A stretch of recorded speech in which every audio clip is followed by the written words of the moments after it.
వేదిక ద్వారా తెలియజేస్తారు. అక్షయ, గోపి, తరుణ్, రాము,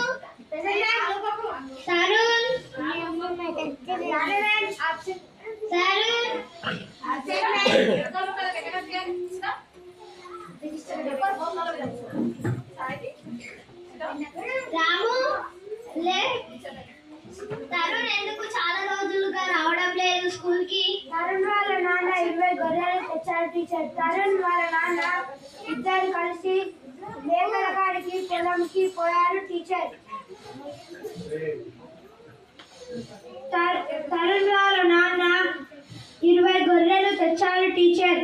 తరుణ్ వాళ్ళ నాన్న ఇద్దరు గొర్రెల కాడికి చేనుకు పోయారు టీచర్. బడికి పంపక తరుణ్తో పని చేపిస్తున్నారు టీచర్. అయ్యో, వాళ్ళ నాన్న అలా చేశాడా? తరుణ్ చాలా బాగా చదువుతాడు కదా. ఫోన్ చేస్తే కూడా లిఫ్ట్ చేయడం లేదు. వెళ్ళి తరుణ్ని వాళ్ళ నాన్నని తీసుకొనిరా. గోపి, వెళ్ళి తరుణ్ని వాళ్ళ నాన్నను పిలుచుకొనిరా.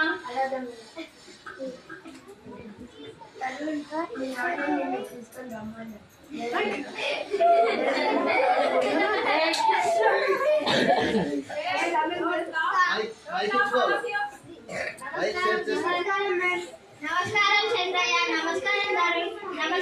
బాగున్నారా? ఏమైంది? తరుణ్ని స్కూల్ కి పంపించడం లేదు? అవును, ఎందుకో పిలిచారు టీచర్? అవును, పిలిచాను. తరుణ్ ఎందుకు స్కూల్ కి పంపించడం లేదు?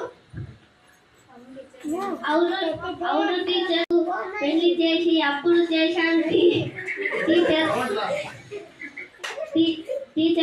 నేను గొర్రెలు కాస్తున్నాను టీచర్.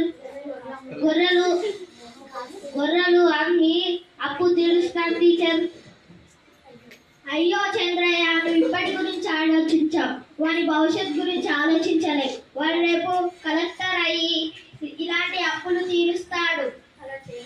అలా చేయడం తప్పు. 14 సంవత్సరాల లోపు పిల్లలని పని చేపిస్తున్నారని తెలిస్తే జైల్లో వేస్తారు చంద్రయ్య. అవునా టీచర్? నాకు ఈ విషయం తెలియదు.